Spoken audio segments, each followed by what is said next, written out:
अस्सलाम वालेकुम। फाइनली पेशावर ज़ल्मी को एक बड़ी इंपॉर्टेंट विक्ट्री मिली है और पेशावर ज़ल्मी का जिंदा रहना पीएसएल में इसलिए भी इंपॉर्टेंट है कि ज़ल्मी फैंस की जान है।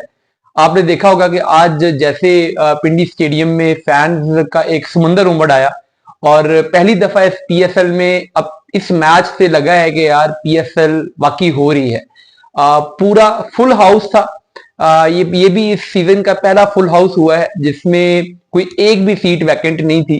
तो ये एक अच्छी खबर है पीएसएल के लिए।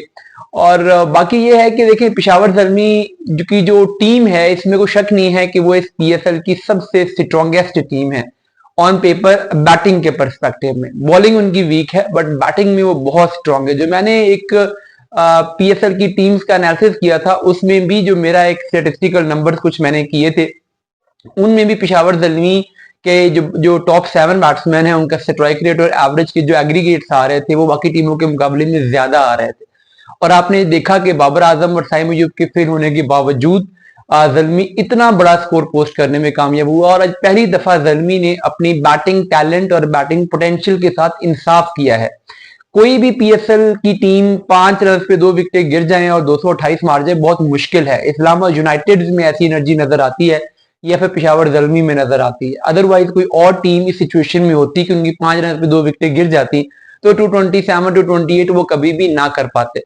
अभी क्या इशू है कि बाबर आजम आउट हो गए जल्दी आज फिर, जैसा कि उनका चल रहा है 3 इनिंग्स हो गई हैं, तीनों में स्कोर नहीं किया।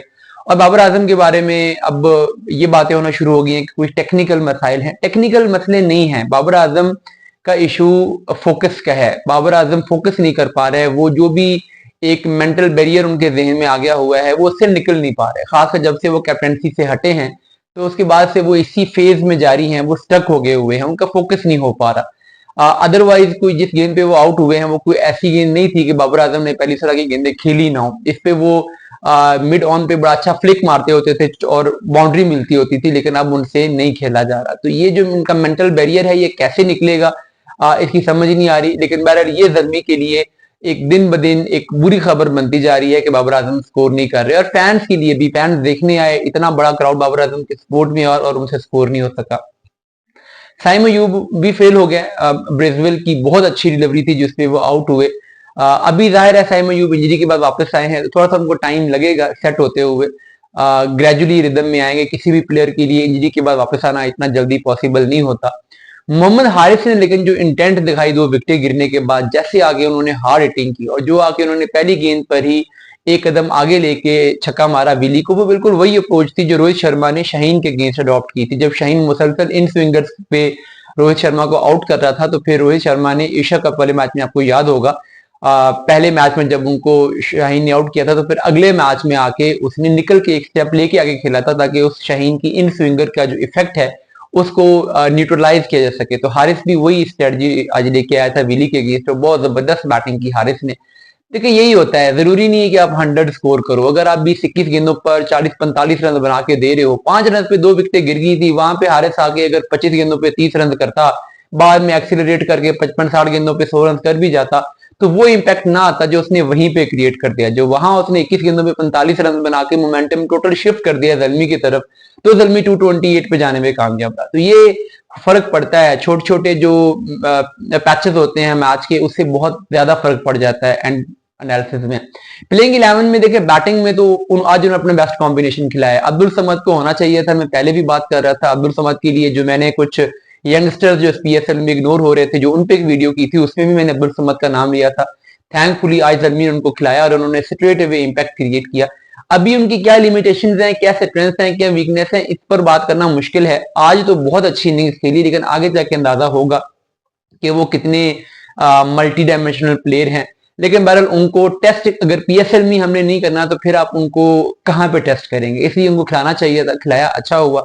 बॉलिंग में मेरे ख्याल में जो थोड़ी सी ट्रिमिंग की है, ल्यूक वुड का आना नई गेंद के साथ वो ज़ल्मी के लिए बेहतर रहेगा। और साथ में आरिफ यकूब, सुफियान मुकीम वो ड्रॉप हुए उनके लिए दिल दुखता भी है, लेकिन आरिफ यकूब भी बहुत अच्छे स्पिनर हैं, उनको भी चांस मिलना चाहिए था, उनको चांस मिला।